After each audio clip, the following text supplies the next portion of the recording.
दोस्तों नमस्कार, स्वागत है आपका एक नए वीडियो में। हमारे 10 टेस्ट हो गए, ये 11वां टेस्ट है। अगर आप लोगों ने नहीं देखा तो चैनल पे जाके देख लीजिए, बहुत इंपॉर्टेंट टेस्ट चल रहे हैं, ठीक है। और दृष्टि आईएएस के 8 टेस्ट थे और ध्येय के आगे ये टेस्ट चल रहे हैं, तो ध्येय का ये तीसरा टेस्ट है, ठीक है। इस हिसाब से ये हमारा 11वां टेस्ट है। तो बिना देर करते हुए चलिए शुरू करते हैं, आगे बढ़ाते हैं टेस्ट को, ठीक है। ये आज कल के टेस्ट में 10वें टेस्ट में हिस्ट्री थी और इस टेस्ट में जो है पॉलिटी को हम शामिल कर रहे हैं, ठीक है। तो चलिए बिना देरी करते हुए हम टेस्ट को आगे बढ़ाते हैं, ठीक। तो हमारा पहला प्रश्न है, कथन और कारण है, दिया गया है। तो देख लेते हैं कथन क्या कहता है और कारण क्या कहता है। उपराष्ट्रपति को हटाने के लिए राज्यसभा द्वारा पारित प्रस्ताव लोकसभा द्वारा अनुमोदित होना आवश्यक है। सही है। उपराष्ट्रपति को हटाने के लिए प्रस्ताव पहले राज्यसभा में प्रस्तुत किया जाता है, लोकसभा में नहीं। सही है। तो ऑप्शन ए सही हो जाएगा। दोनों आर जो है एक ही व्याख्या करता है, ठीक। चलिए आगे बढ़ते हैं, अगला प्रश्न देखते हैं।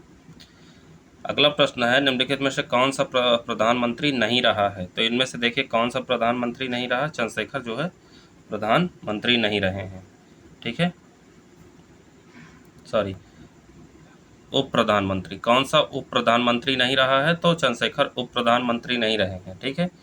वो जो है 10 नवंबर 1990 से लेकर 12 जून 1991 तक प्रधानमंत्री रहे हैं, ठीक है। चंद्रशेखर उप प्रधानमंत्री नहीं रहे, बल्कि मोरारजी देसाई, चौधरी चरण सिंह और चौधरी देवीलाल तीनों उप प्रधानमंत्री रहे हैं। मोरारजी देसाई किसके शासनकाल में। इंदिरा गांधी के समय। चौधरी चरण सिंह मोरारजी देसाई के काल में और चौधरी देवीलाल जो है चंद्रशेखर के कार्यकाल में उप प्रधानमंत्री रहे हैं, ठीक।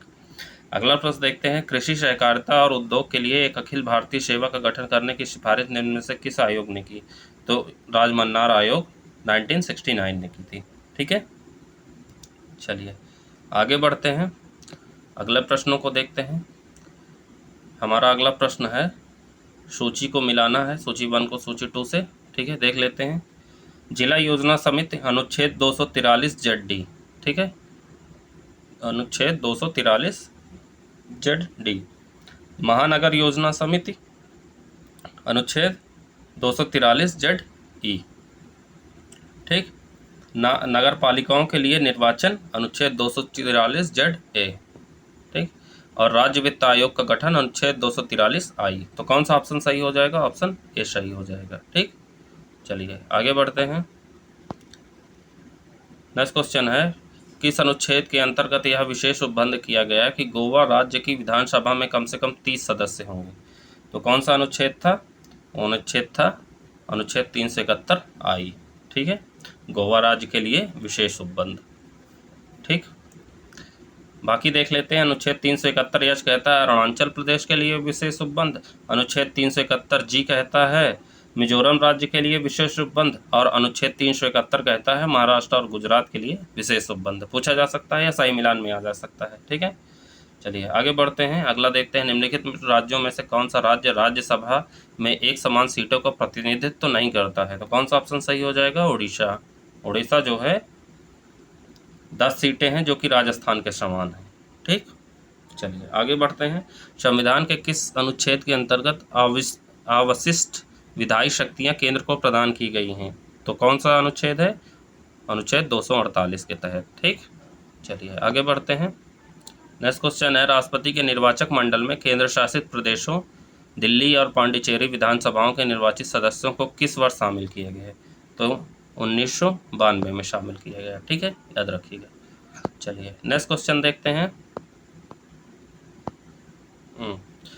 भारतीय संविधान की प्रस्तावना में भारतीय राज्य व्यवस्था की प्रकृति के रूप में उल्लेख नहीं मिलता है। किसका उल्लेख नहीं मिलता है बताइए। कल्याणकारी का उल्लेख नहीं मिलता है, ठीक है। बल्कि भारतीय संविधान की प्रस्तावना में संपूर्ण प्रभुत्व संपन्न, समाजवादी, पंथनिरपेक्ष, लोकतंत्रात्मक गणराज्य बनाने की बात की गई है, ठीक है। अगला प्रश्न देख लेते हैं। उच्चतम न्यायालय के निम्नलिखित मुख्य न्यायाधीशों में किसका कार्यकाल सबसे अधिक रहा है। तो किसका कार्यकाल सबसे अधिक रहा है। YV चंद्रचूड़ का जो है कार्यकाल सबसे अधिक रहा है। आगे नेक्स्ट क्वेश्चन, कथन और कारण दिए गए हैं, चलिए देख लेते हैं। अंतरिम सरकार में सम्मिलित होने के बावजूद भी मुस्लिम लीग ने संविधान सभा में शामिल होने से इनकार कर दिया। गलत है? नहीं, सही है, सही है, ठीक है, सही है। संविधान सभा ने जो है इनकार कर दिया था, मुस्लिम लीग ने इनकार कर दिया था। अगला है, इस राजनैतिक अनिश्चितता की स्थिति में ब्रिटिश प्रधानमंत्री एटली ने घोषणा की कि जून 1948 तक राज सत्ता भारत के जिम्मेदार लोगों को सौंप दी जाएगी। सही है, लेकिन दोनों एक दूसरे की व्याख्या नहीं करता है, तो ऑप्शन बी सही हो जाएगा। ठीक है, चलिए आगे बढ़ते हैं। निम्न कथनों पर विचार करें। नागरिकता संशोधन विधेयक 2015 के अंतर्गत overseas citizen of India OCI और person of the Indian origin का आपस में विलय कर दिया गया है। नहीं, विलय नहीं किए गए हैं। ठीक है, अच्छा, सत्य कथन देखना, असत्य कथनों का चयन कीजिए। तो विलय किया गया है। ठीक है, विलय किया गया है। नए OCI कार्ड धारकों को पूर्ण नागरिकों के समान अधिकार तो नहीं होंगे, परंतु उन्हें भारत में खेती की जमीन खरीदने, राजनीतिक एवं अधिकार पद ग्रहण करने की छूट होगी। गलत है, तो केवल 2 हो जाएगा। असत्य कथन दूसरा है। ठीक है, इन्हें जो है जमीन वगैरह खरीदने की छूट नहीं होगी, याद रखिएगा। चलिए आगे बढ़ते हैं, अगला प्रश्न देखते हैं। निम्नलिखित युग्मों में से कौन सा सही सुमेलित नहीं है? ठीक है, देख लेते हैं। अनुच्छेद 26 का संबंध जो है धार्मिक कार्यों के प्रबंध की स्वतंत्रता से है। अनुच्छेद 29 का संबंध अल्पसंख्यक वर्ग के हितों का संरक्षण से है। अनुच्छेद 27 का संबंध किसी विशेष धर्म की अभिवृद्धि के लिए करों के संदाय के बारे में स्वतंत्रता से है। ठीक है, सही है। अनुच्छेद 30 कुछ संस्थानों में धार्मिक उपासना से उपस्थित होने के लिए स्वतंत्रता नहीं, यह अनुच्छेद 30 नहीं है, ये अनुच्छेद 28 के बारे में कहा गया है। 28 के बारे में जो है ये कहा गया है।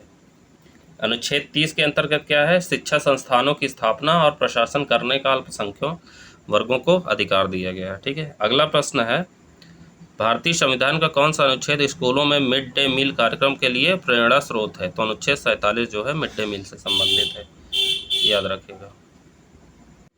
अगला क्वेश्चन देखते हैं। निम्नलिखित में से किस अनुच्छेद में परिवर्तन संसद के साधारण बहुमत द्वारा किया जा सकता है? तो अनुच्छेद 106 के अंतर्गत। ठीक है, 106 के अंतर्गत संसद सदस्यों के वेतन एवं भत्तों में संशोधन संसद के साधारण बहुमत द्वारा किया जा सकता है। ठीक है, अगला क्वेश्चन देखते हैं। सूची 1 को सूची 2 से सम्मिलित करना है। ठीक है, अनुच्छेद 60 का संबंध, अनुच्छेद जो 60 होता है उसका संबंध होता है राष्ट्रपति की शपथ से। ठीक है, अनुच्छेद 69 का संबंध होता है उपराष्ट्रपति की शपथ से। ठीक है, उपराष्ट्रपति की शपथ से। अनुच्छेद 76 का संबंध होता है भारत का महान्यायवादी से। ठीक है, अनुच्छेद 78 का होता है राष्ट्रपति को जानकारी देने के संबंध में प्रधानमंत्री के कर्तव्य। तो इसमें से कौन सा ऑप्शन सही हो जाएगा? ऑप्शन डी सही हो जाएगा। ठीक, चलिए आगे बढ़ते हैं। निम्नलिखित कथनों पर विचार कीजिए, सत्य कथन का चयन करना है। ठीक है, देख लेते हैं। संयुक्त अधिवेशन बुलाने की शक्ति लोकसभा अध्यक्ष के पास है। गलत है, राष्ट्रपति के पास होती है। ठीक है, अगला है, विधेयक एक सदन द्वारा स्वीकार किए जाने के बाद 6 सप्ताह के अंदर दूसरे सदन द्वारा पारित नहीं किया जाता है तो संयुक्त अधिवेशन बुलाया जाता है। यह भी गलत है। ठीक है, 6 सप्ताह के स्थान पर 6 माह होना चाहिए। ठीक है, यहाँ 6 सप्ताह जो लिखा है वो 6 माह होना चाहिए। चलिए नेक्स्ट देखते हैं। निम्नलिखित में से कौन संघ सूची का विषय नहीं है? तो इसमें देखिए जो ऑप्शन दिए गए हैं इसमें संघ सूची का विषय नहीं है, समाचार पत्र। समाचार पत्र जो है समवर्ती सूची का विषय है। ठीक, नेक्स्ट क्वेश्चन देखते हैं। केंद्रीय प्रशासनिक अधिकरण जो होता है से संबंधित निम्नलिखित कथनों पर विचार कीजिए। ठीक, यह एक संवैधानिक निकाय नहीं है, इसमें असत्य कथन का चयन करना है, ये गलत है। ठीक है, ये एक संवैधानिक निकाय है। ठीक है, अनुच्छेद 323 के अंतर्गत स्थापित किया गया है इसे। ठीक है, इसकी स्थापना 1 नवंबर 1985 को की गई। सही है। इस अधिकरण के सदस्य केवल प्रशासनिक क्षेत्र में होते हैं जिनकी नियुक्ति राष्ट्रपति करता है। गलत है। ठीक है, इसमें न्यायिक तथा प्रशासनिक दोनों क्षेत्र के सदस्य होते हैं जिनकी नियुक्ति राष्ट्रपति द्वारा की जाती है। तो कौन सा ऑप्शन सही हो जाएगा? ऑप्शन ए, मतलब 1 और 3 दोनों गलत है। अगला है, प्रथम राजभाषा आयोग का गठन किस वर्ष किया गया? तो इसका गठन किया गया वर्ष 1955 में। ठीक, चलिए आगे बढ़ते हैं। अगला प्रश्न है, लोक लेखा समिति के संदर्भ में कौन सा कथन असत्य है? ठीक है, असत्य कथन को हमको देखना है। यह संसद की सबसे महत्वपूर्ण एवं पुरानी समिति है, सही है। लोकसभा अध्यक्ष लोक लेखा समिति के अध्यक्ष को मनोनीत करता है, यह भी सही है। इसका कार्यकाल 1 वर्ष का होता है, यह भी सही है। यह अपनी रिपोर्ट राष्ट्रपति को सौंपता है, यह गलत है। यह अपनी रिपोर्ट किसको सौंपता है? लोकसभा अध्यक्ष को सौंपता है, ना कि राष्ट्रपति को। ठीक, चलिए आगे बढ़ते हैं। अगला प्रश्न है, राज्य एक तरफ दिया है, एक तरफ राज्यसभा सीटें दी गई हैं। ठीक, तेलंगाना में कितनी सीटें हैं? तेलंगाना में है 7 सीटें। कितनी? 7। राजस्थान में कितनी सीटें हैं? 10, अभी पीछे ही बताया। छत्तीसगढ़ में कितनी सीटें हैं? 5। ठीक, और गुजरात में है, गुजरात में 11 सीटें हैं। ठीक है, गुजरात में 11 सीटें। तो कौन सा ऑप्शन सही हो जाएगा? हमारा ऑप्शन डी। ठीक है, याद रखिएगा, गुजरात में 11 सीटें हैं, तेलंगाना में 7, राजस्थान में 10, छत्तीसगढ़ में 5 और गुजरात में 11 सीटें हैं। और 11 सीटें और कहाँ पे हैं? आंध्र प्रदेश और मध्य प्रदेश में। और 7 सीटें कहाँ कहाँ हैं? असम में और पंजाब में हैं। असम, पंजाब, तेलंगाना में 7-7 सीटें हैं। ठीक, चलिए आगे बढ़ते हैं। अगला प्रश्न देखते हैं। कथन और कारण दिया गया है, कथन कारण देख लेते हैं।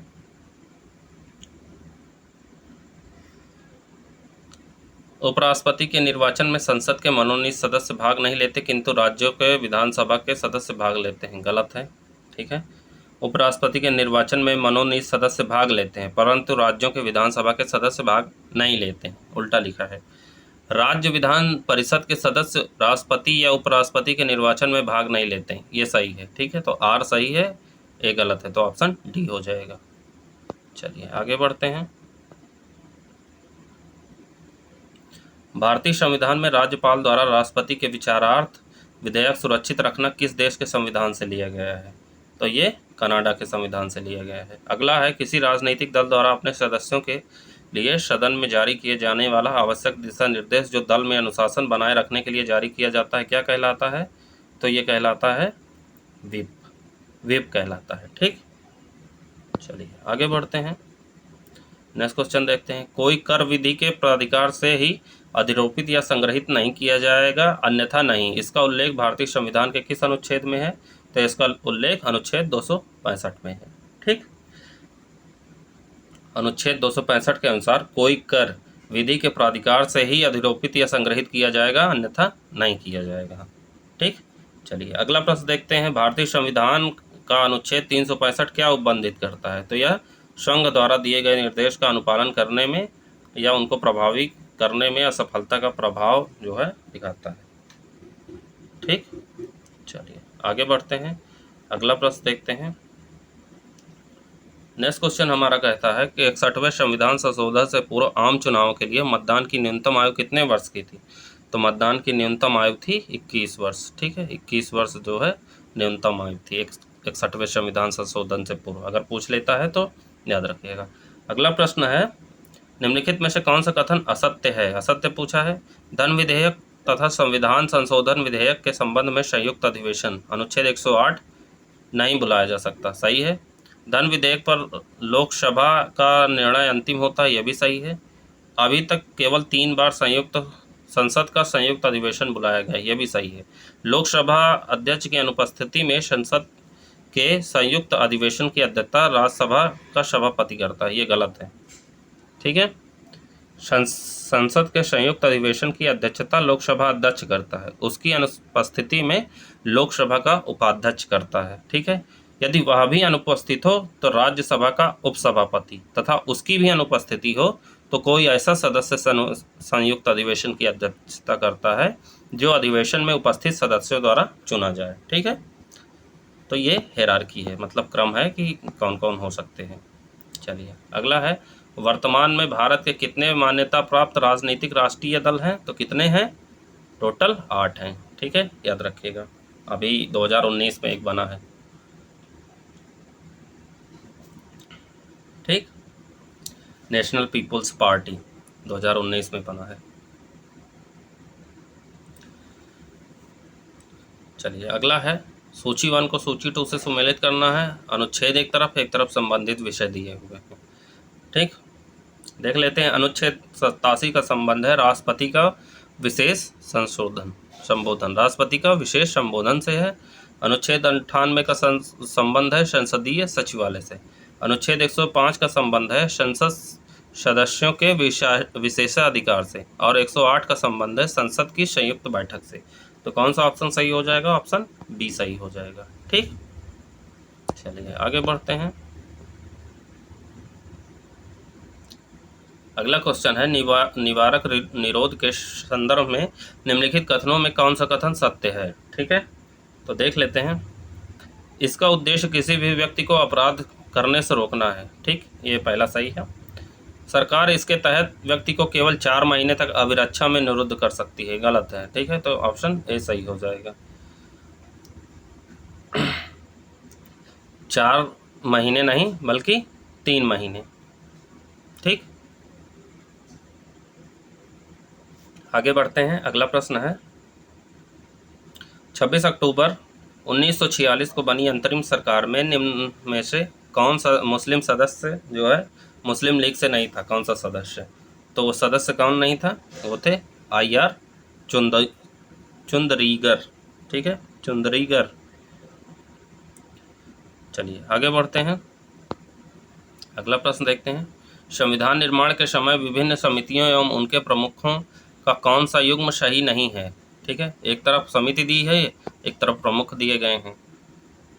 ठीक, तो कार्य संचालन समिति KM मुंशी सही है।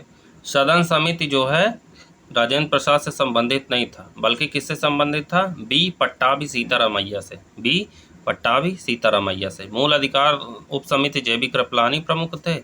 अल्पसंख्यक मामलों के उप समिति के HC मुखर्जी प्रमुख थे। ठीक है, तो इसमें B युग्म सही नहीं है। चलिए अगला क्वेश्चन देखते हैं। किस प्रख्यात न्यायविद व संवैधानिक विशेषज्ञ ने प्रस्तावना को संविधान का परिचय पत्र कहा था? तो N.A. पालिकीवाला ने कहा था। ठीक है, N.A. पालिकीवाला ने कहा था। चलिए आगे बढ़ते हैं। अगला प्रश्न देखते हैं। अगला प्रश्न कहता है, निम्न कथनों पर विचार कीजिए, सत्य कथन चुनें। ठीक है, तो सत्य कथन देख लेते हैं। राष्ट्रपति अथवा संसद द्वारा राष्ट्रपति शासन के समय बनाया गया कानून राष्ट्रपति शासन समाप्त होने के पश्चात प्रभावी नहीं रहता है। गलत है, प्रभावी हो जाता है। राष्ट्रपति शासन के समय राष्ट्रपति मुख्यमंत्री के नेतृत्व वाली मंत्रिपरिषद को भंग कर सकता है। तो ये सही है, इसमें B ऑप्शन हो जाएगा। चलिए आगे देखते हैं। निम्नलिखित कथनों में कौन सही है? ठीक है, राज्यसभा धन विधेयक में संशोधन कर सकती है परंतु अस्वीकार नहीं। गलत। ठीक है, राज्यसभा जो है राज्यसभा 14 दिनों के भीतर धन विधेयक को अपनी सिफारिशों सहित लोकसभा को लौटा देती है, परंतु लोकसभा राज्यसभा की किसी भी सिफारिश को मानने या न मानने के हेतु स्वतंत्र है। यदि राज्यसभा 14 दिनों के भीतर धन विधेयक को लोकसभा को वापस नहीं करती है तो उसे उसी रूप में दोनों सदनों में पारित माना जाएगा। अतः राज्यसभा को धन विधेयक में संशोधन करने या अस्वीकार करने की कोई शक्ति प्राप्त नहीं है। अनुदान मांगों पर दोनों सदन में मतदान होता है। ये गलत है। अनुदान मांगों में लोकसभा में रखी जाती हैं तथा उसे ही उस पर मतदान करने का अधिकार होता है, राज्यसभा को नहीं। ठीक, याद रखिएगा, इम्पॉर्टेंट फैक्ट है, पूछा जा सकता है। अगला देख लेते हैं। निम्नलिखित में से किस एक को भारतीय संसद द्वारा नहीं हटाया जा सकता है? तो किसको भारतीय संसद द्वारा नहीं हटाया जा सकता है? भारत का महान्यायवादी को। ठीक है, उसको हटाने का अधिकार किसको है? राष्ट्रपति को है। ठीक, चलिए अगला प्रश्न देखते हैं। कथन और कारण। भारतीय संविधान व्यक्ति की स्वतंत्रता तथा सामाजिक हितों के बीच संतुलन स्थापित करने का प्रयास करता है। सही है। भारतीय नागरिकों को प्रदान किए गए मूल अधिकार आबाद हैं, उन पर किसी प्रकार का प्रतिबंध नहीं लगाया जा सकता है। गलत है। कौन सा ऑप्शन हो जाएगा? ऑप्शन सी, ए सही है, आर गलत है। ठीक, चलिए आगे देखते हैं। निम्नलिखित युग्मों में से कौन सा एक सही सुमेलित नहीं है? देख लेते हैं कौन सा सही सुमेलित नहीं है। धारा आयोग स्थापना जो है जून 1948 में। जेवीपी समिति दिसंबर 1948, ना कि 1949, 1948, ठीक है, दिसंबर 1948, यह भी गलत है। फजल आयोग दिसंबर 1953, राज्य पुनर्गठन अधिनियम अगस्त 1956, तो इसमें बी सही नहीं है, 1948 में, ठीक है, इसका गठन किया गया। चलिए आगे देखते हैं। भारतीय संविधान में संघीय शब्द प्रयुक्त हुआ है, तो संघीय संविधान में कहीं भी प्रयुक्त नहीं हुआ है, ठीक है, कहीं भी प्रयुक्त नहीं हुआ है। अनुच्छेद 1 के खंड 1 में अर्थात भारत अर्थात इंडिया राज्यों का संघ का प्रयोग हुआ है, ना कि संघीय का प्रयोग हुआ है, ठीक। चलिए आगे बढ़ते हैं। निम्नलिखित में से कौन सा कथन वित्त विधेयक के संबंध में सत्य है, ठीक है, वित्त विधेयक के बारे में देख लेते हैं। यह सिर्फ लोकसभा में पेश किया जा सकता है, सही है। यह राष्ट्रपति की पूर्व अनुमति से ही पेश किया जाता है, यह भी सही है। राज्यसभा इसको अस्वीकृत कर सकती है, यह भी सही है, तो ऑप्शन डी हो जाएगा, ठीक है, तीनों सही हैं। नेक्स्ट है, निम्नलिखित में से कौन सा भाग तथा अनुच्छेद केंद्र राज्य विधायी संबंधों के बारे में चर्चा करता है, तो यह है अनुच्छेद भाग 11, अनुच्छेद 245 से लेकर 255 तक, ठीक है, ऑप्शन है, इसमें केंद्र राज्य संबंधों के बारे में चर्चा की गई है भाग 11 में। चलिए अगला देख लेते हैं। निम्नलिखित युग्मों में से कौन सा सही सुमेलित नहीं है, एक तरफ क्षेत्रीय परिषद है, एक तरफ मुख्यालय है, ठीक है, देख लेते हैं। उत्तर क्षेत्रीय परिषद का मुख्यालय दिल्ली में है, नई दिल्ली में, तो सही है। मध्य क्षेत्रीय परिषद का मुख्यालय जो है भोपाल में नहीं है, बल्कि कहाँ है, प्रयागराज में, अपने प्रयागराज में, ठीक। पश्चिमी क्षेत्र का जो मुख्यालय है, पूर्वी क्षेत्र का जो है पश्चिमी क्षेत्र का मुख्यालय मुंबई में है, पूर्वी क्षेत्र परिषद का मुख्यालय जो है कोलकाता में है, दक्षिण का है चेन्नई में, ठीक, याद रखिएगा। चलिए ऑप्शन 20 में जो है सुमेलित नहीं था, मध्य क्षेत्रीय परिषद का कार्यालय मुख्यालय कहाँ है, प्रयागराज में, ठीक। चलिए आगे बढ़ते हैं, अगला प्रश्न देखते हैं। नेक्स्ट है, सत्य कथन चुने। अनुच्छेद 324 के अंतर्गत वर्तमान में निर्वाचन आयोग एक मुख्य निर्वाचन आयुक्त तथा 2 अन्य आयुक्तों से मिलकर बना है, ठीक है, ये हो गया, ऑप्शन ए सही है। किसी निर्णय पर मुख्य निर्वाचन आयुक्त और अन्य 2 आयुक्तों में मतभेद होने का मुख्य निर्वाचन आयुक्त का मत मान्य होता है, गलत है, ठीक है। किसी निर्णय पर आयुक्तों के बीच मतभेद होने पर निर्णय बहुमत के आधार पर लिया जाता है, ठीक है, तो इसमें केवल ए सही हो जाएगा। चलिए आगे देखते हैं। अगला प्रश्न है हमारा, यदि समवर्ती सूची के किसी विषय को लेकर केंद्रीय कानून एवं राज्य कानून में संघर्ष की स्थिति आ जाए तो क्या करना है, तो केंद्रीय कानून राज्य कानून पर प्रभावी होगा, ठीक। चलिए अगला है, भारत की संचित निधि किसके नियंत्रणाधीन होती है, ठीक है, तो यह होती है संसद के, ठीक। चलिए आगे बढ़ते हैं। अगला प्रश्न कहता है, लोकायुक्त अधिनियम पारित करने वाला पहला भारतीय राज्य कौन सा है, तो पहला भारतीय राज्य है ओडिशा, ठीक, ओडिशा है। चलिए आगे बढ़ते हैं अगले क्वेश्चन की तरफ। अगला क्वेश्चन कहता है, निम्न कथनों पर विचार कीजिए, सत्य कथन चुनना है, ठीक, देख लेते हैं। आम चुनाव के बाद जब लोकसभा की प्रथम बैठक आमंत्रित की जाती है तो राष्ट्रपति लोकसभा के सबसे कनिष्ठ सदस्य को प्रोटेम स्पीकर के रूप में नियुक्त किया करता है, गलत है, ठीक है। राष्ट्रपति लोकसभा के सबसे वरिष्ठ सदस्य को प्रोटेम स्पीकर के रूप में नियुक्त करता है, ठीक है। इसका कार्य नवनिर्वाचित सदस्यों को शपथ दिलाना तथा स्पीकर का चुनाव करवाना है, ठीक, कनिष्ठ नहीं बल्कि वरिष्ठ, यहाँ जो कनिष्ठ सदस्य दिया गया है वहाँ वरिष्ठ होगा। नेक्स्ट है कि नेता प्रतिपक्ष का प्रावधान मूल संविधान में नहीं था, तो ये सही है, तो ऑप्शन बी हो जाएगा। चलिए आगे बढ़ते हैं। प्राक्कलन समिति के बारे में दिया है, संबंधित विचार कीजिए, असत्य कथनों की पहचान कीजिए, ठीक है, इसमें देख लेते हैं कौन सा कथन असत्य है। राज्यसभा का इस समिति में कोई प्रतिनिधित्व तो नहीं होता, सही है। समिति की अध्यक्षता लोकसभा अध्यक्ष द्वारा की जाती है, गलत है। कोई भी मंत्री इस समिति का सदस्य नहीं चुना जा सकता, ये भी सही है, ठीक है। तो इसमें जो है समिति की अध्यक्षता किसके द्वारा की जाती है? समिति की अध्यक्षता, प्राक्कलन समिति की अध्यक्षता लोकसभा के सदस्य द्वारा की जाती है, ठीक है, न कि अध्यक्ष द्वारा। चलिए, तो इसमें क्या हो जाएगा? ए ऑप्शन हो जाएगा। आगे बढ़ते हैं, अगला प्रश्न देखते हैं। भारतीय राज्य व्यवस्था में वरीयता अनुक्रम, वारंट ऑफ प्रेसिडेंस के आधार पर उत्तर प्रदेश के मुख्यमंत्री को निम्नलिखित में से किस केंद्रीय स्तर के पद समतुल्य माना गया है? तो किसके समतुल्य माना गया है? संसद के विपक्ष के नेता के समतुल्य, ठीक है। चलिए,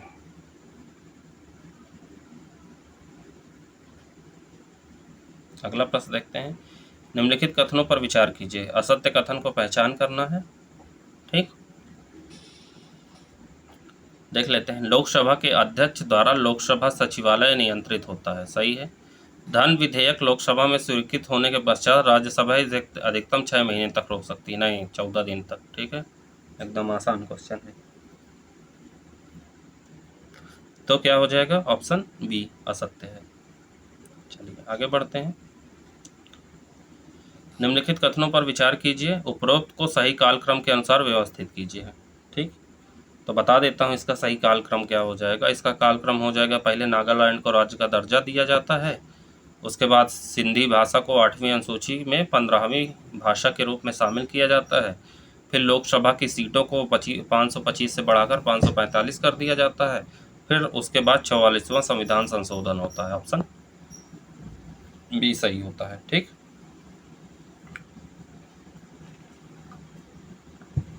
आगे बढ़ते हैं, अगला प्रश्न देखते हैं। लोक लेखा समिति के बारे में है, उपरोक्त में से कौन सा कथन सही है, ठीक। लोक लेखा समिति को वर्ष 1921 में भारत सरकार अधिनियम 1919 के माध्यम से गठित किया गया था और लोक लेखा समिति का गठन प्रतिवर्ष किया जाता है, सही है। लोक लेखा समिति में कुल 22 सदस्य 15 लोकसभा और 7 राज्यसभा से होते हैं, सही है। लोक लेखा समिति के अध्यक्ष की नियुक्ति लोकसभा अध्यक्ष द्वारा की जाती है, जो कि विपक्षी दल का सदस्य होता है, ये भी सही है। तो डी सही हो जाएगा, उपरोक्त सभी, ठीक। चलिए, आगे बढ़ते हैं। निम्नलिखित युग्मों में से कौन सा सही सुमेलित नहीं है? एक तरफ विषय दिया गया है, एक तरफ संबंधित अनुच्छेद दिया गया है, ठीक है। देख लेते हैं कौन सा संबंधित नहीं है। प्रशासनिक अधिकरण अनुच्छेद 323 का सही है। समान नागरिक संहिता अनुच्छेद 44 सही है, इस समय चर्चा में भी है। परसीमन आयोग का गठन अनुच्छेद 82 ना कि 81, 82 के अंतर्गत, ठीक है, ये गलत है। अंतर्राष्ट्रीय शांति और सुरक्षा की अभिवृद्धि अनुच्छेद 51 सही है। तो ऑप्शन सी इसमें सही नहीं है। चलिए, अगला देखते हैं। पंचायती राज पर गठित समितियों और उनके गठन वर्ष के युग्म में कौन सा सुमेलित नहीं है, ठीक है। एक तरफ समिति है, एक तरफ जो है गठन वर्ष दिया गया है। अशोक मेहता समिति का गठन हुआ था 1977 में, सही है। GVK राव समिति का गठन 1985 में हुआ था, यह भी सही है। PK थोंगन समिति की 1988 में, यह भी सही है। LM सिंघवी समिति यह 1989 में नहीं हुआ था, बल्कि 1988 में जो है इसका गठन हुआ था, PK थोंगन समिति के बाद ही, ठीक है, याद रखिएगा। तो इसमें ऑप्शन डी सत्य नहीं है। चलिए, आगे बढ़ते हैं। अगला है भारतीय संघात्मक व्यवस्था के विभिन्न नामकरण के संदर्भ में निम्नलिखित कथनों पर विचार कीजिए। नामांकरण विशेषज्ञ, ठीक है, कौन सा सुमेलित नहीं है देखना है, ठीक है। देख लेते हैं कौन सा सुमेलित नहीं है। अर्धसंघीय संघ KC-VIYR सुमेलित है, ठीक है। सौदेबाजी संघवाद, सौदेबाजी संघवाद का संबंध जो है JG मीडले से नहीं बल्कि मॉरिस जोन्स से है। किससे? मॉरिस जोन्स से, तो दूसरा गलत हो गया। सहकारी संघवाद, सहकारी परिसंघवाद ग्रेनविल ऑस्टिन, ये सही है, ठीक है। तो इसमें बी जो है सही नहीं है। सौदेबाजी संघवाद का संबंध किससे है? मॉरिस जोन्स से, ठीक, याद रखिएगा। अगला है भारत के संविधान में राज्य समाज के कमजोर वर्गों, विशेषकर अनुसूचित जातियों एससी, अनुसूचित जनजातियों एसटी और अन्य कमजोर वर्गों के शैक्षिक और आर्थिक हितों को बढ़ावा देगा, कहाँ वर्णित है? तो ये वर्णित है राज्य के नीति निर्देशक तत्वों में, ठीक है, जिसे गांधीवादी सिद्धांत के अंतर्गत ये सम्मिलित किया गया है। चलिए आगे बढ़ते हैं, अगला प्रश्न देखते हैं। अगला प्रश्न है, भारत की संसद को अनुच्छेद 368 के अधीन यह अधिकार है कि वह संविधान में वर्णित मौलिक अधिकारों सहित संविधान में वर्णित किसी भी भाग में संशोधन कर सकती है, बशर्ते इससे मूल संरचना प्रभावित न हो। निम्नलिखित में से मूल संरचना के तत्वों की पहचान करें, उपरोक्त में से सही कथन का चयन करना है, ठीक है। तो देख लेते हैं। एक कल्याणकारी राज्य की स्थापना का जनादेश, सही है। अनुच्छेद 141 के अंतर्गत सर्वोच्च न्यायालय की शक्ति, ये भी सही है। व्यक्ति की परिस्थिति एवं अवसर की समानता, ये भी सही है। न्यायिक समीक्षा, ये भी सही है, मतलब डी सही हो जाएगा, उपरोक्त सभी, ठीक है। इससे मूल संरचना के तत्वों की यही पहचान होती है। चलिए आगे बढ़ते हैं, अगला प्रश्न देखते हैं। अगला प्रश्न है, प्रस्तावना के संदर्भ में निम्नलिखित कथनों पर विचार कीजिए, उपरोक्त में से सही कथन का चयन करना है, ठीक है। प्रस्तावना के बारे में देख लेते हैं। सामाजिक, आर्थिक और राजनीतिक न्याय के तत्वों को वर्ष 1917 के रूसी क्रांति से लिया गया है, सही है। प्रस्तावना को संशोधित किया जा सकता है और उसकी व्यवस्थाओं को न्यायालय में चुनौती भी दी जा सकती है। देखिए, संशोधित तो किया जा सकता है लेकिन न्यायालय में चुनौती नहीं दी जा सकती है। प्रस्तावना गैर न्यायोचित है, याद रखिएगा। प्रस्तावना एक बार संशोधित किया गया है, ठीक है। अगला है, सर अल्लाह कृष्ण स्वामी अय्यर ने कहा था कि संविधान की प्रस्तावना हमारे दीर्घकालिक सपनों का विचार है, तो ये सही है, ठीक है। तो ऑप्शन सी सही हो जाएगा। चलिए आगे देखते हैं।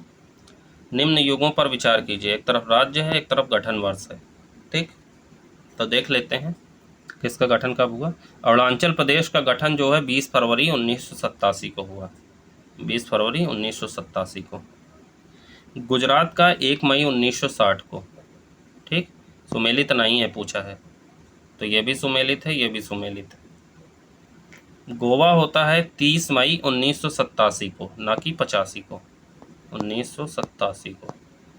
मिजोरम होता है 30 फरवरी 1987 को, तो ये सही है। तो इसमें ए सही हो जाएगा, केवल तीसरा गलत है। 1987 को गोवा का गठन हुआ। चलिए आगे बढ़ते हैं।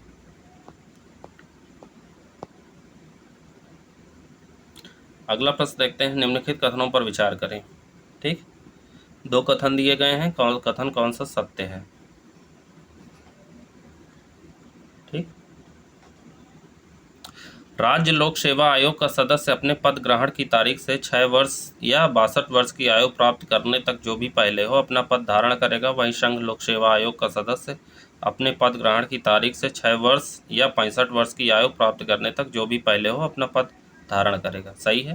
संघ लोक सेवा आयोग की प्रथम महिला अध्यक्ष जो है रोज मिलियन बैथ्यो थी, ये भी सही है। तो ऑप्शन सी सही हो जाएगा, दोनों ऑप्शन सही दिए गए हैं। चलिए आगे देख लेते हैं। अगला प्रश्न है, राष्ट्रपति के संदर्भ में निम्नलिखित कथनों पर विचार कीजिए, ठीक है। देख लेते हैं सही कथन कौन सा है। राष्ट्रपति के निर्वाचक मंडल में संसद के दोनों सदनों के निर्वाचित सदस्य और दिल्ली व पांडिचेरी विधानसभा के निर्वाचित सदस्य शामिल होते हैं, गलत है। सही है, सही है, सही है। निर्वाचित सदस्य शामिल होते हैं, मुझे लगा मनोनीत। निर्वाचित सदस्य शामिल होते हैं, ठीक। राष्ट्रपति के चुनाव से संबंधित सभी विवादों चुनाव जो है जांच चुनाव आयोग द्वारा की जाती है और इसका फैसला अंतिम होता है, गलत है, ठीक है। राष्ट्रपति के चुनाव से संबंधित सभी विवादों की जांच सर्वोच्च न्यायालय द्वारा की जाती है और इसका फैसला अंतिम होता है। नीलम संजीव रेड्डी ऐसे राष्ट्रपति रहे जो पूर्व में उपराष्ट्रपति पद पे आसीन थे, नहीं, नीलम संजीव रेड्डी उपराष्ट्रपति पद पे अधीन नहीं थे। तो इसमें केवल ऑप्शन ए सही हो जाएगा, ऑप्शन 1 सही हो जाएगा, मतलब बी सही, ठीक। चलिए आगे बढ़ते हैं। बेमेल युग्म का चयन करना है, ठीक है। कौन सा बेमेल है, तो देख लेते हैं कौन सा बेमेल है। अनुच्छेद 153 का संबंध राज्यों के राज्यपाल से है, सही है।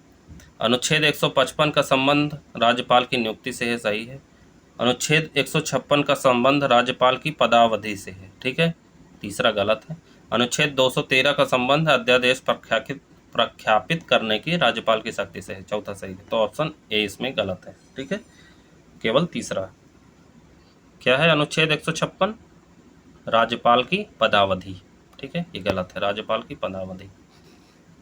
ये राज्य के कार्यपालिका शक्ति राज्यपाल में निहित होगी, ये किस में दिया गया है? अनुच्छेद 154 में, ठीक है, ये 154 में दिया गया है। चलिए आगे बढ़ते हैं।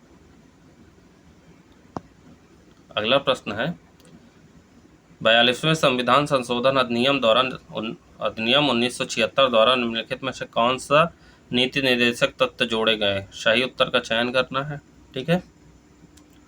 तो कौन सा जोड़ा गया? शोषण से बच्चों एवं वयस्कों की सुरक्षा, समान न्याय, निःशुल्क विधिक सहायता, उद्योगों के प्रबंधन में श्रमिकों की भागीदारी, ठीक है, ऑप्शन बी 2, 3, 4। आगे बढ़ते हैं।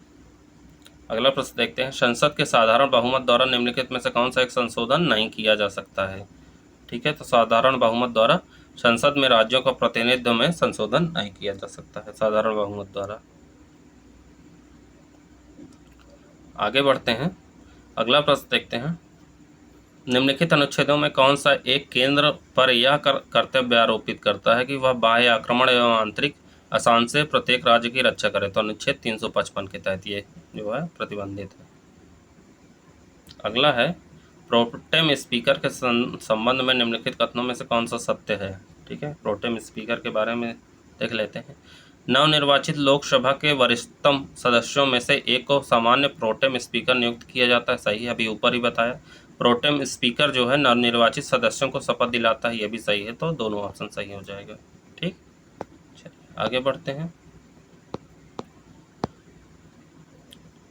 अगला प्रश्न है भारतीय संविधान के अनुसार निम्नलिखित में से कौन सा राज्य की विधायिका में सम्मिलित है? तो कौन सा राज्य की विधायिका में सम्मिलित है?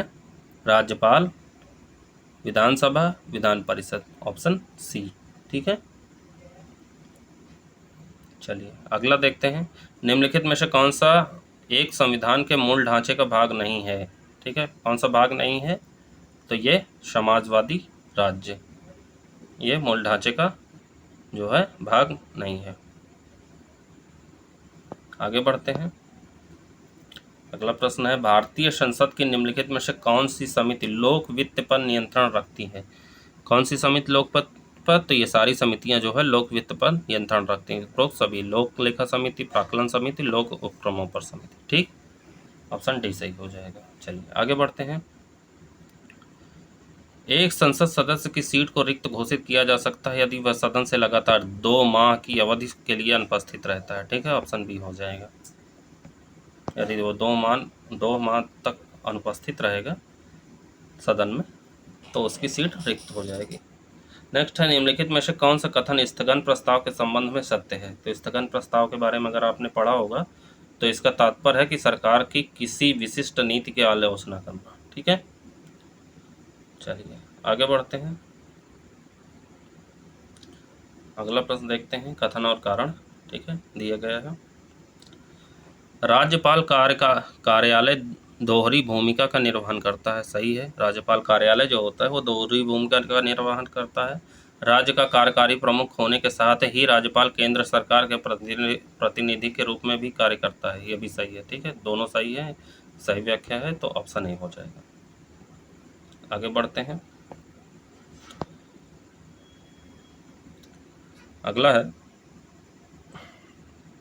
भारतीय संविधान के निम्नलिखित अनुच्छेदों में से किस एक के द्वारा राज्य कार्य के अधिकार को सुनिश्चित करने के लिए प्रभावी प्रावधान करता है? तो अनुच्छेद 41 इसमें सही है। ठीक है, अनुच्छेद 41 यह उपबंधित करता है कि राज्य अपनी आर्थिक सामर्थ्य और विकास की सीमाओं के भीतर काम, शिक्षा और लोक सहायता पाने के अधिकार को प्राप्त करने का प्रभावी उपबंध करेंगे।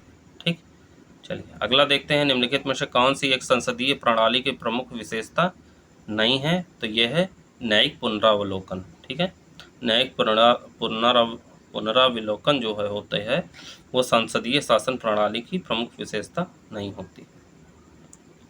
चलिए आगे देखते हैं। निम्नलिखित में से कौन एक उच्चतम न्यायालय की मूल अधिकारिता के अंतर्गत नहीं आता है? तो कौन एक मूल अधिकारिता के अंतर्गत नहीं आता है? संविधान की व्याख्या से संबंधित विवाद। ठीक है, ऑप्शन सी। आगे बढ़ते हैं। अगला प्रश्न है, भारतीय संविधान के अंतर्गत निम्नलिखित में से कौन सा मौलिक अधिकार भारत में रहने वाले नागरिकों के साथ साथ विदेशियों को भी प्राप्त हैं? तो ये कौन कौन से हैं? विधि के समक्ष समता और धर्माचरण की स्वतंत्रता। ठीक है, ऑप्शन सी। चलिए आगे बढ़ते हैं। अगला प्रश्न देखते हैं। संविधान के किस अनुच्छेद द्वारा किसी व्यक्ति को ऐसे कर से उन्मुक्त प्रदान किया गया है जिसकी आय को किसी विशेष धर्म या धार्मिक संप्रदाय की अभिवृद्धि हेतु प्रयोग किया जा रहा है? तो कौन सा है? अनुच्छेद 27। ठीक है, अनुच्छेद 27 द्वारा किसी भी व्यक्ति को ऐसे कर से उन्मुक्ति प्रदान किया गया है जिसकी आय को किसी विशेष धर्म या धार्मिक संप्रदाय की अभिवृद्धि हेतु प्रयोग किया जा रहा हो। ठीक है, चलिए अगला है, संविधान का निम्न में से कौन सा अनुच्छेद उच्चतम न्यायालय को अभिलेख न्यायालय घोषित करता है? बहुत इंपॉर्टेंट है, बहुत बार पूछा गया है। तो ये है अनुच्छेद 129। ठीक है, चलिए आगे बढ़ते हैं। अगला प्रश्न देखते हैं। नेक्स्ट है, किसी मामले में एक उच्च न्यायालय द्वारा कानूनी कार्यवाही रोकने के लिए निम्न न्यायालय को कौन सा लेख जारी किया जाता है? तो ये लेख है प्रतिषेध। ठीक है, प्रतिषेध जो है जारी किया जाता है। आगे बढ़ते हैं, अगला प्रश्न देखते हैं। अगला प्रश्न कथन और कारण है। ठीक है, कथन दिया गया है कि भारत एक गणतंत्र है। सही है।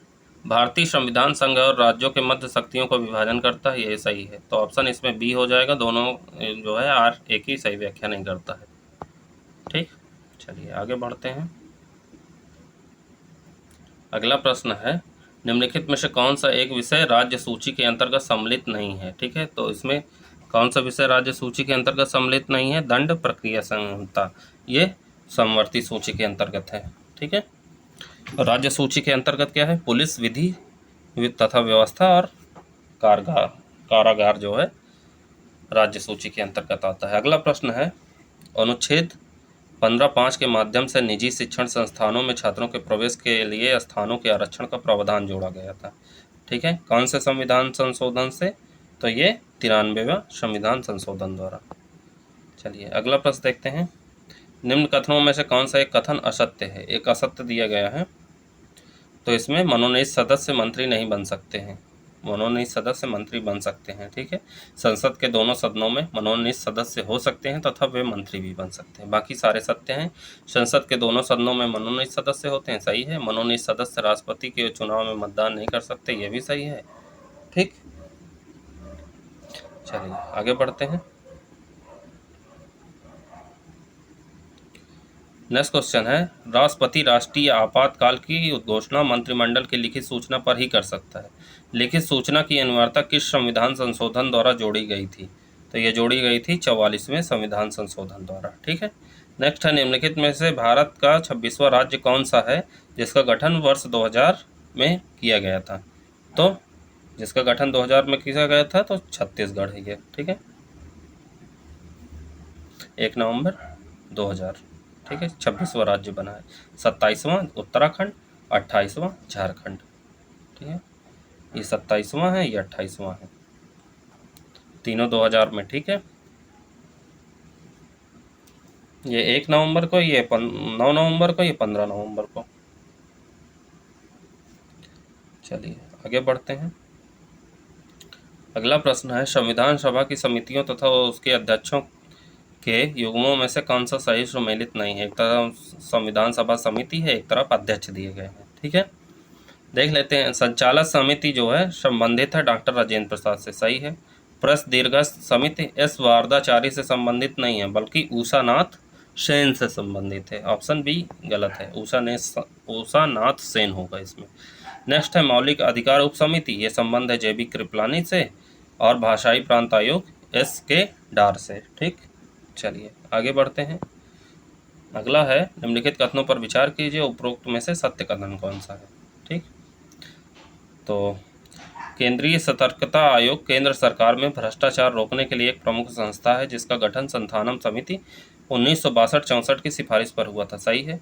सतर्कता आयोग के आयुक्त को दुराचरण या अक्षमता के आधार पर राष्ट्रपति द्वारा हटाया जा सकता है। ये सही है, तो ऑप्शन सी सही हो जाएगा। ठीक, चलिए आगे बढ़ते हैं। अगला प्रश्न है, लोकसभा के विघटन हो जाने पर लंबित विधेयकों में समाप्त नहीं होता है। अगर लोकसभा का विघटन हो जाता है तो लंबित विधेयकों में कौन सा समाप्त नहीं होगा? तो ये राज्यसभा में लंबित विधेयक जिसे लोकसभा ने पारित न किया हो वो समाप्त नहीं होता है। अनुच्छेद 107 में लोकसभा के विघटन का लंबित विधेयकों पर प्रभाव वर्णित है। इसके अनुसार राज्यसभा में लंबित विधेयक जिसे लोकसभा में पारित नहीं किया गया समाप्त नहीं होते हैं। ठीक, अगला है, किस अनुच्छेद के तहत राष्ट्रपति पॉकेट विकेटों का सख्ती का प्रयोग करता है? तो अनुच्छेद 111 है। ठीक है, याद रखिएगा, आसान क्वेश्चन है। चलिए आगे बढ़ते हैं, अगला देखते हैं। निम्नलिखित कथनों पर विचार कीजिए, सत्य कथन देखना है। ठीक है, लोकपाल की संस्था सबसे पहले स्वीडन में वर्ष 1809 में बनाई गई थी। सही है। लोकपाल अध्यक्ष और सदस्यों का कार्यकाल 5 वर्ष या 65 वर्ष की आयु तक का है। नहीं, 65 नहीं बल्कि 70 वर्ष। ठीक है, 70 वर्ष की आयु तक का है, दूसरा गलत है। भारत के प्रथम लोकपाल सेवानिवृत्त न्यायाधीश पिनाकी चंद्र घोष हैं। सही है। ठीक है, तो ऑप्शन सी इसमें हो जाएगा। ठीक, अगला है, भारत के वरीयता क्रम में निम्नलिखित पर विचार कीजिए। सही अग्रता क्रम है तो इसमें सही अग्रता क्रम ए हो जाएगा। ठीक है, भूतपूर्व राष्ट्रपति पहले आएंगे, फिर उसके बाद आएंगे भारत के मुख्य न्यायाधीश, फिर आएंगे नीति आयोग के उपाध्यक्ष और फिर अंत में राज्यसभा के उपसभापति। ठीक, यह है इनका क्रम, हायरार्की पूछा हुआ है। चलिए अगला प्रश्न देखते हैं। सूची 1 को सूची 2 से मिलाना है। राज्य एक तरफ, राजस्थान में राज्यसभा में स्थान क्या है? ठीक है, देख लेते हैं। अभी पीछे ही बताया। देखिए, राज्यसभा में जो है स्थान है राजस्थान का 10वां है। ठीक है, राजस्थान 10वां, तमिलनाडु 18वां, कर्नाटक का है 12वां और केरल का है 9वां। ठीक, तो ऑप्शन सी सही हो जाएगा। ठीक, चलिए आगे बढ़ते हैं। नेक्स्ट देखते हैं, भारतीय संसद राज्य सूची के विषयों पर कानून बना सकती है जब, कब बना सकती है? तो ये बना सकती है जब राज्य में राष्ट्रपति शासन लागू हो, अंतर्राष्ट्रीय समझौतों को प्रभावी करना आवश्यक हो। ठीक है, दूसरा और तीसरा सही है, पहला गलत है। आगे बढ़ते हैं, अगला प्रश्न देखते हैं। भारतीय संविधान में प्रस्तावना में वर्णित निम्नलिखित शब्दों का क्रम क्या है? यह इंटरव्यू में भी पूछता है, एग्जाम में भी पूछता है, तो याद रखिए इसका सही क्रम है प्रभुत्व संपन्न, समाजवादी, पंथ निरपेक्ष, लोकतंत्रात्मक, गणराज्य। ठीक, चलिए अगला देखते हैं। अगला प्रश्न है, निम्नलिखित में से कौन सा एक प्रमुख आधार है जिसके द्वारा संसदात्मक एवं अध्यक्षात्मक का सरकारों के मध्य वर्गीकरण किया जाता है? तो ये कौन सा आधार है? विधायिका तथा कार्यपालिका का संबंध। ठीक, चलिए आगे बढ़ते हैं, अगला प्रश्न देखते हैं। अस्थायी संक्रमणकालीन एवं विशेष प्रावधानों का वर्णन भारतीय संविधान के किस भाग में है? तो ये किस संविधान के भाग में है? यह है भाग 21। ठीक है, भाग 21 में। अगला प्रश्न है, भारत के संविधान के किस भाग में संघ राज्य संबंधों का उल्लेख किया गया है? तो किसमें किया गया है? अनुच्छेद भाग 11 में। ठीक है, भाग 11 में इसका संघ राज्य संबंधों का उल्लेख किया गया है। चलिए नीचे अगला प्रश्न है, कथन कारण वाला है, देख लेते हैं। कथन ए कारण आर। ठीक, जन्म स्थान, लिंग तथा धर्म के आधार पर अनागरिकों को के साथ विभेद किया जा सकता है। सही है। अनुच्छेद 15(1) में प्रदत्त अधिकार केवल भारत के नागरिकों के लिए है। सही है। ठीक है, तो ऑप्शन ए हो जाएगा, दोनों एक दूसरे से मेल भी खाते हैं। चलिए आगे बढ़ते हैं। अगला है, असत्य कथन का चयन करिए। असत्य कथन देखना है, तो असत्य कथन इसमें से, भारत का राष्ट्रपति पुनर्निर्वाचित होने का पात्र है। ठीक है, पुनर्निर्वाचित किया जा सकता है। ठीक, अनुच्छेद 58(1) के तहत। ठीक, राष्ट्रपति अपना त्याग पत्र उपराष्ट्रपति को देता है, सही है। राष्ट्रपति पर महाभियोग संसद के किसी भी सदन द्वारा शुरू किया जा सकता है, यह भी सही है। भारत का नागरिक बनने के लिए किसी व्यक्ति को जन्म से भारतीय नागरिक होना आवश्यक है, नहीं। जन्म से भारतीय नागरिक होना आवश्यक नहीं है, ठीक है। चलिए आगे बढ़ते हैं।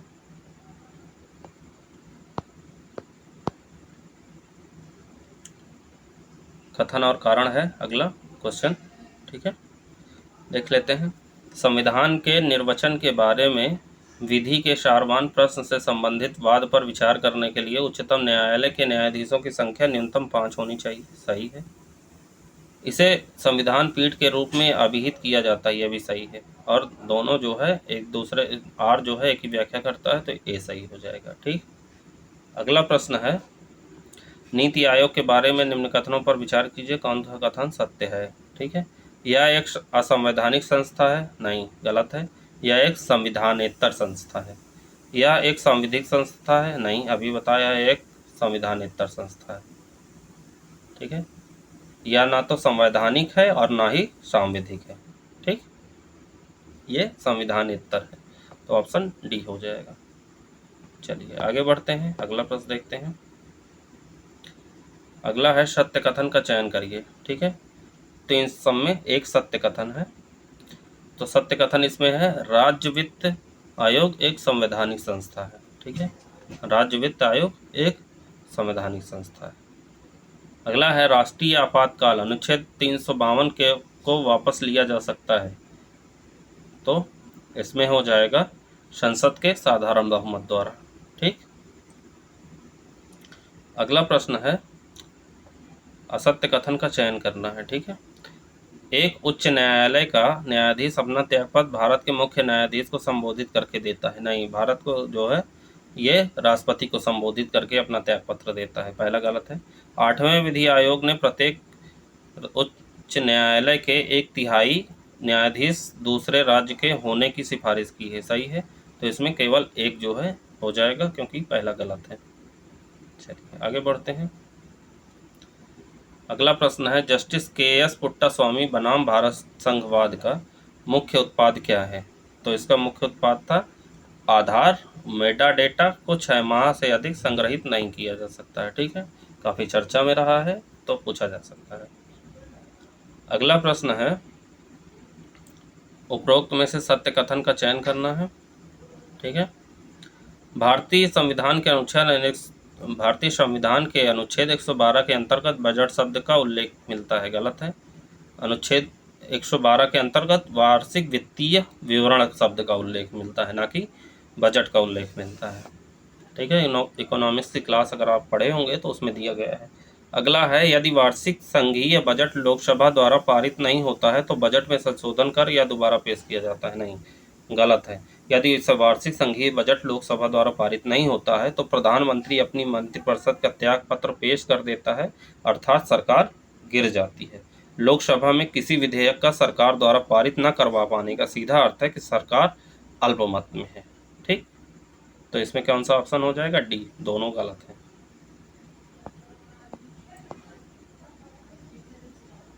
नेक्स्ट है, असत्य कथन का चयन करना है, ठीक है, देख लेते हैं। लोकसभा अध्यक्ष का चयन लोकसभा के सदस्यों द्वारा किया जाता है, सही है। लोकसभा अध्यक्ष अपने पद की शपथ नहीं लेता है, सही है। मत बराबर होने की स्थिति में लोकसभा अध्यक्ष कास्टिंग वोट का प्रयोग करता है, यह भी सही है।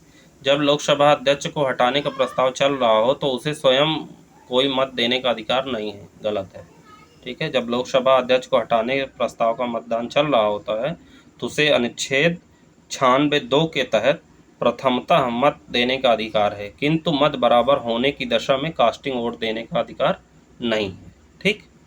चलिए आगे बढ़ते हैं, अगला प्रश्न देखते हैं। नेक्स्ट है कि सत्य कथन का चयन करना है। भारत के महान्यायवादी की नियुक्ति राष्ट्रपति द्वारा अनुच्छेद 148 के तहत अंतर्गत की जाती है, गलत है।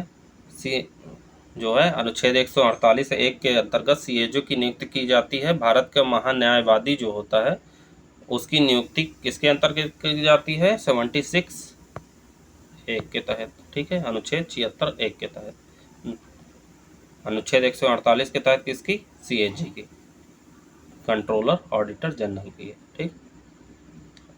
अगला है, इसे पद से उसी रीत से हटाया जा सकता है जिन आधारों पर उच्चतम न्यायालय के न्यायाधीश को, ठीक है, भारत के न्यायवादी महान्यायवादी को जो है हटाने को किसी भी समय हटाया जा सकता है। इसे हटाने के लिए कोई विधिक अनिवार्यता का पालन नहीं करना होता है, तो दूसरा भी गलत है, ऑप्शन डी हो जाएगा, ना तो 1 ना तो 2, ठीक। चलिए आगे बढ़ते हैं, अगला प्रश्न देखते हैं। अगला प्रश्न कथन और कारण है। कथने कारण। राज्यसभा में राज्यों के प्रतिनिधित्व के मामले में भारत संघात्मक प्रणाली के सिद्धांतों के प्रतिकूल है, सही है। संघीय प्रणाली में उच्च सदन प्रायः समानता के आधार पर राज्यों का प्रतिनिधित्व करता है, ये भी सही है, तो ऑप्शन ए इसमें सही हो जाएगा। ए आर जो है एक ही सही व्याख्या करता है, ठीक। चलिए नेक्स्ट क्वेश्चन है, अगला है, प्रथम लोक अदालत का आयोजन किस वर्ष किया गया था? तो इसका आयोजन 1982 में किया गया था। अगला प्रश्न है, निम्नलिखित में से किस वाद का संबंध बंधुआ मजदूरी से है? तो नीरजा चौधरी वाद का संबंध बंधुआ मजदूरी से है, इंपॉर्टेंट है, याद रखिएगा। नीरजा चौधरी बनाम मध्य प्रदेश राज्य, 1984, ठीक है। अगला है, निम्न समितियों या आयोगों को उनके बनने के कालक्रम में व्यवस्थित कीजिए, ठीक है। तो पुंछी आयोग कब बना? 2007 में, ठीक है, 2007 में।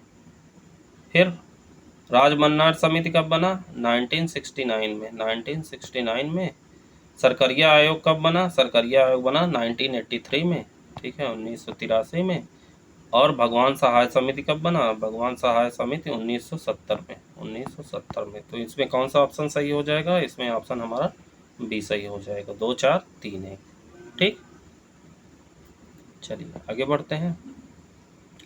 निम्नलिखित में से कौन प्रधानमंत्री पद ग्रहण करते समय किसी भी सदन का सदस्य नहीं था? ठीक है, तो इसमें कौन नहीं थे? किसी भी सदन के सदस्य जब जो है प्रधानमंत्री का पद ग्रहण कर रहे थे तो HD देवगौड़ा नहीं थे, ठीक है, नहीं, PV नरसिम्हा राव। PV नरसिम्हा राव जो है एकमात्र भारतीय प्रधानमंत्री थे जो पद ग्रहण करते समय किसी भी सदन के सदस्य नहीं रहे हैं, ठीक है। बाद में वे उपचुनाव द्वारा लोकसभा के सदस्य बने। और HD देवगौड़ा जो है, अच्छा पूछा है, क्या पूछा है? किसी भी सदन के सदस्य नहीं रहे हैं, तो किसी भी सदन के सदस्य नहीं थे, तो PV नरसिम्हा राव सही है, ठीक है, PV नरसिम्हा राव होगा। चलिए आगे बढ़ते हैं, अगला प्रश्न देखते हैं। अगला प्रश्न है हमारा कि भारत के राष्ट्रपति की क्षमादान शक्तियों में परिहार का क्या अर्थ है? ठीक है, परिहार का क्या अर्थ है? तो परिहार का क्या अर्थ होता है? दंड की मात्रा को उसकी प्रकृति में परिवर्तन किए बिना कम करना, ठीक है। अगर मान लीजिए 2 वर्ष की कठोर कारावास की सजा है तो कठोर कारावास तो रहेगा ही, लेकिन 2 वर्ष की जगह 1 वर्ष किया जा सकता है, ठीक। परिहार का मतलब ये होता है। अगला प्रश्न है, निम्नलिखित में से क्या भारतीय संविधान का एकात्मक लक्षण नहीं है? तो इसमें से क्या एकात्मक लक्षण नहीं है? तो इसमें से संविधान की कठोरता, ठीक है। आगे बढ़ते हैं, अगला प्रश्न देखते हैं। निम्न में से किस समिति ने आम चुनावों में मतदाता की 18 वर्ष करने की सिफारिश की थी? अभी 21 वर्ष मैंने बताया, तो जो है 18 वर्ष किसमें? तो VM तारकुंडे समिति, ठीक है, VM तारकुंडे समिति। अगला है, निम्नलिखित कथनों पर विचार कीजिए, ठीक है, असत्य कथन का चयन करना है, ठीक है। स्वतंत्र भारत के प्रथम चुनाव आयुक्त केसी नियोगी थे, ठीक है,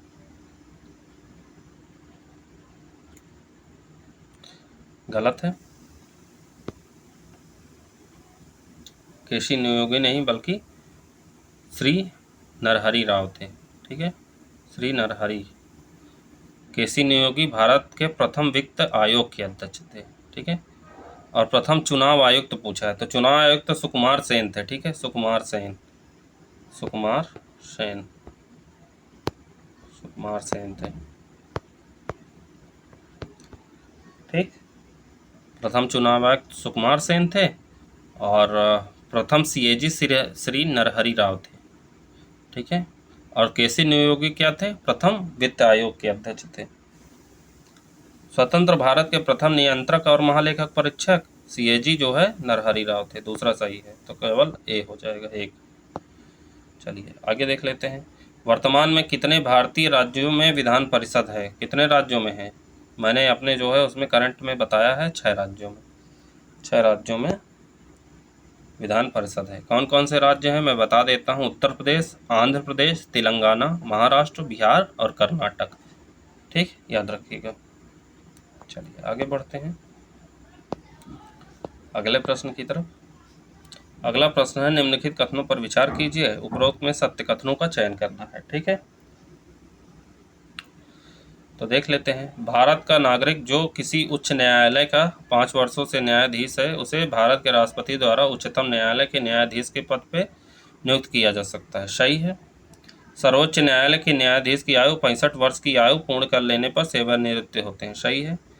न्यायाधीश जांच अधिनियम 1968 के अनुसार भारत के उच्चतम न्यायालय के किसी न्यायाधीश पर महाभियोग चलाने के प्रस्ताव को केवल लोकसभा के अध्यक्ष द्वारा स्वीकार किया जा सकता है। गलत है, यही गलत है। ठीक है,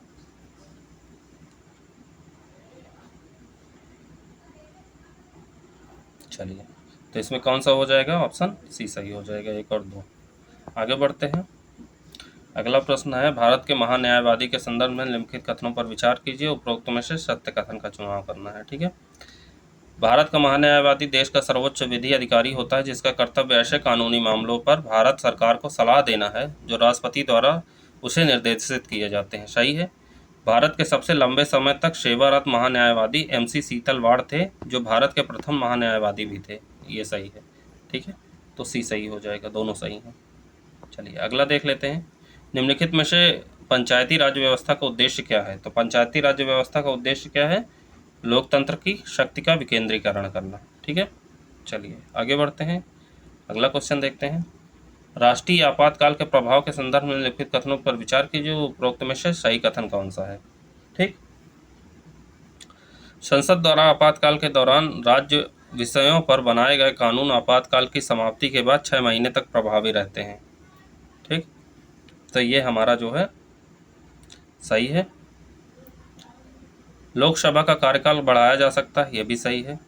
ठीक है, अनुच्छेद 19 द्वारा प्राप्त 6 मूल अधिकार समाप्त हो जाते हैं, जिसके लिए संसद द्वारा आपातकाल लागू होने के 7 दिन के अंदर आदेश पारित करना होता है। ये गलत है, केवल ऑप्शन ए सही हो जाएगा। ठीक है, अनुच्छेद 19 द्वारा प्राप्त 6 मूल अधिकार स्वतः ही समाप्त हो जाते हैं, इसके लिए अमल के लिए अलग से आदेश की आवश्यकता नहीं होती है, आदेश आवश्यक नहीं है। ठीक, चलिए अगला देखते हैं। निम्न युग्मों में से सही युग्म का चयन करें। ठीक, सही युग्म देख लेते हैं।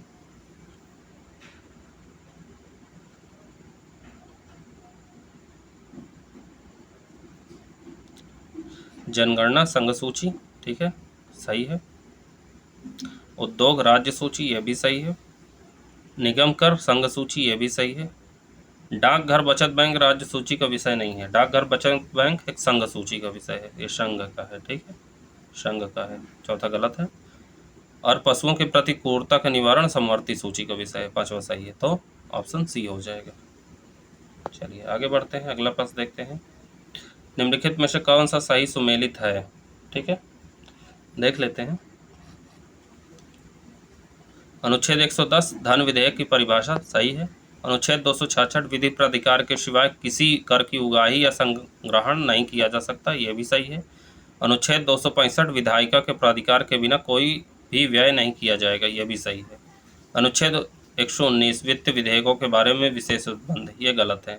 ठीक है, अनुच्छेद 119 क्या कहता है? वित्त विधेयकों के जो है अनुच्छेद 119 कहता है संसद में वित्तीय कार्य संबंधी प्रक्रिया का विधि द्वारा विनियमन। ठीक है, तो इसमें कौन सा ऑप्शन सही हो जाएगा? ऑप्शन बी सही हो जाएगा।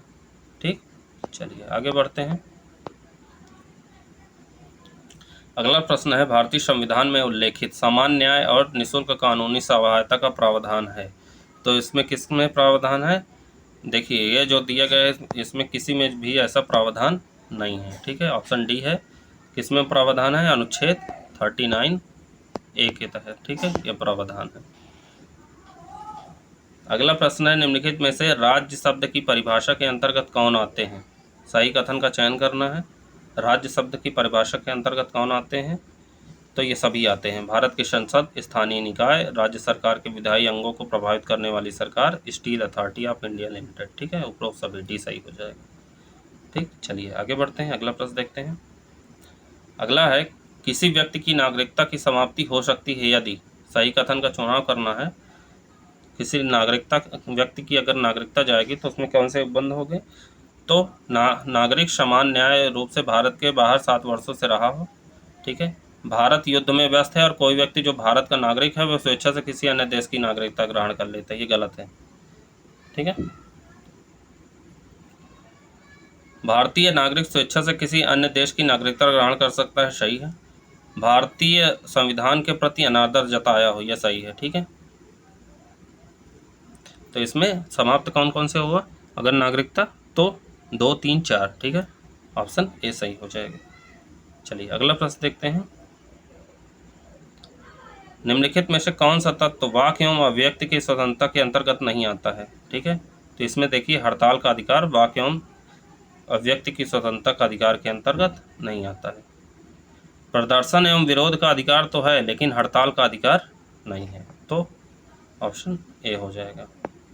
चलिए आगे बढ़ते हैं, अगला क्वेश्चन देखते हैं। निम्नलिखित में से मूल कर्तव्य के संदर्भ में कौन सा कथन सही है, ठीक है। सही कथन का चयन करना है मूल कर्तव्य के बारे में।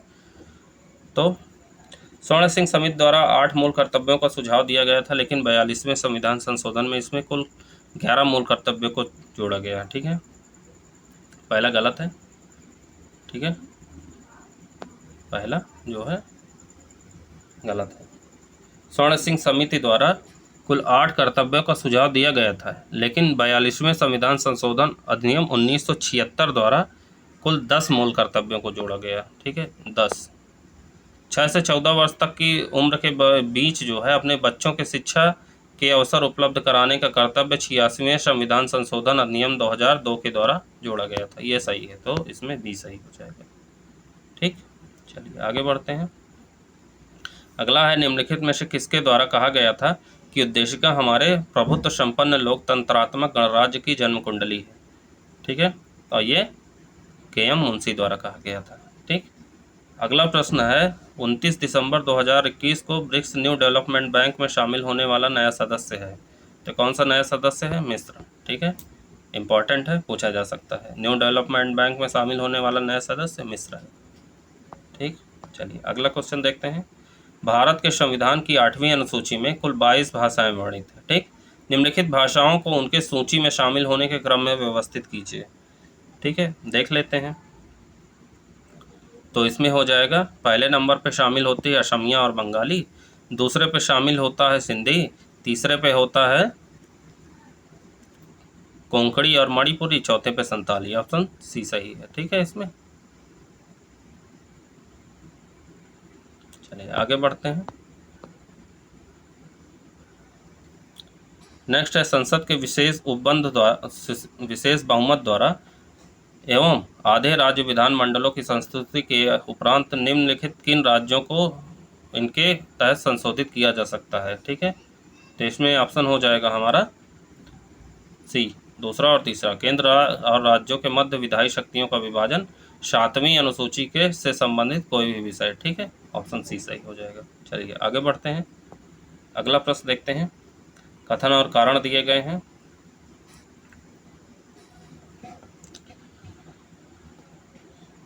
29 दिसंबर 2021 को जारी आरबीआई की वित्तीय स्थिरता रिपोर्ट के अनुसार बैंकों की सकल गैर निष्पादित संपत्ति सितंबर 2021 में 6.9% से बढ़कर सितंबर 2022 में 10% हो सकती है, ठीक है। ये गलत है, 10% नहीं बल्कि 8.5%, 8.5% हो सकती है।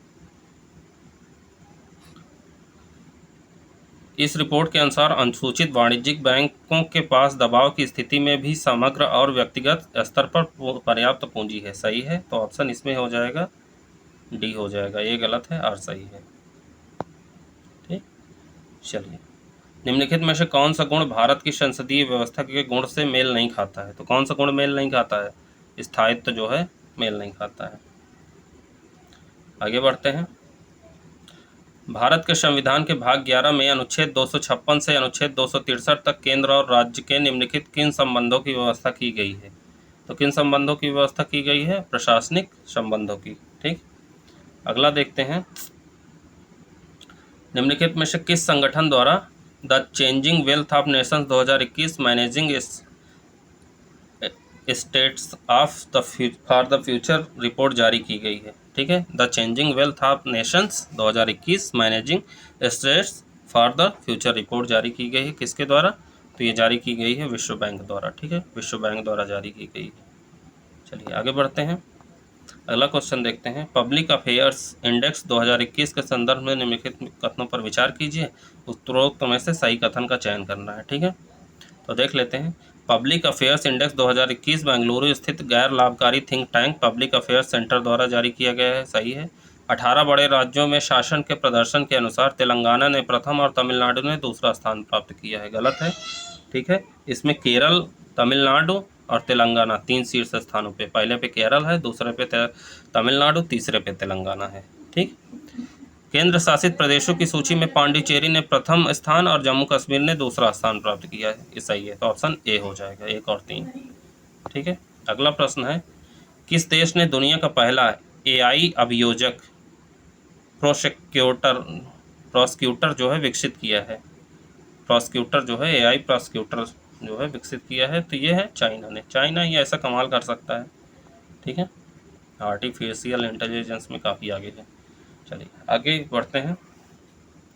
निम्नलिखित में से किस संस्था द्वारा वर्ष 2022 में वैश्विक जोखिम रिपोर्ट का 17वां संस्करण जारी किया गया है?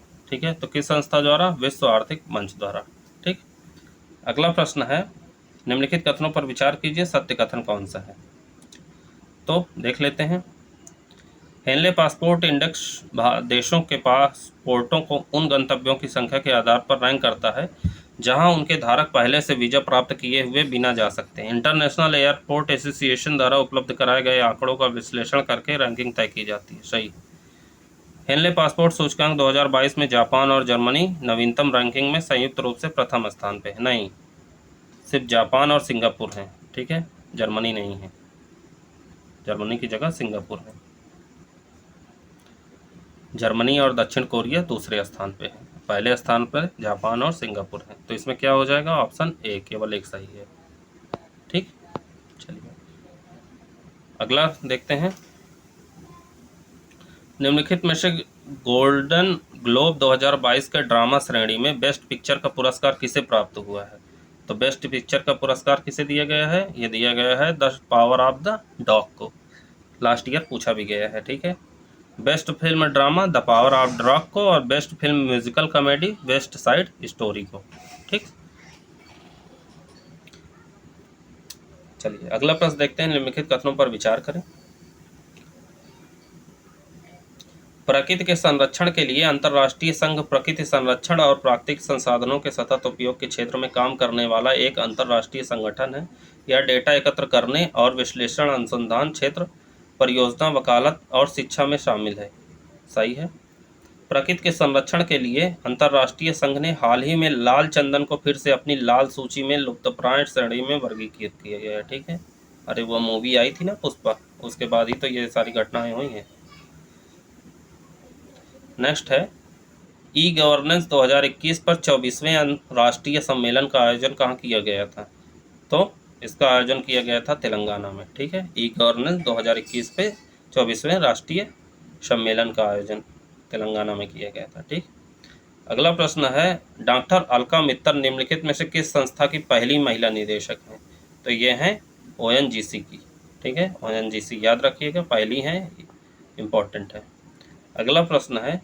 अमेरिका स्थित संस्था centre for economic and business research CEBR के द्वारा दिसंबर 2021 में प्रकाशित की गई रिपोर्ट में भारतीय अर्थव्यवस्था को किस वर्ष तक विश्व की तीसरी सबसे बड़ी अर्थव्यवस्था बनने का अनुमान लगाया गया है? तो ये 2031 तक। ठीक है, 2031 तक तीसरी सबसे बड़ी अर्थव्यवस्था बन जाएगी। चलिए अगला प्रश्न देखते हैं। अगला प्रश्न है हमारा, निम्नलिखित में से गांधी के हत्यारे the making of Nathuram Godse and his idea of India पुस्तक के लेखक कौन है? तो इसके लेखक हैं धीरेन्द्र झा। धीरेन्द्र झा है इसके लेखक। हमारा अंतिम प्रश्न है, हाल ही में केंद्र सरकार ने पेंशन भोगियों के लिए एक फेस रिकग्निशन डिजिटल प्रणाली की शुरुआत किस नाम से की है? तो इसकी शुरुआत की गई है यूनिक नाम से। ठीक है, तो ये हो गए हमारे 150 क्वेश्चन। हाँ, हमारा ये जो है 11वां टेस्ट था। ठीक, ये हमारा किस चीज़ का टेस्ट था? पॉलिटी का। ठीक, चलिए मिलते हैं नेक्स्ट वीडियो में। हाँ, अगर चैनल पे नए हैं तो प्लीज़ वीडियो को जो है शेयर ज़रूर करिएगा और सब्सक्राइब कर लीजिए चैनल को। मिलते हैं नेक्स्ट वीडियो में, तब तक के लिए जय हिंद, जय Bharat, thank you so much.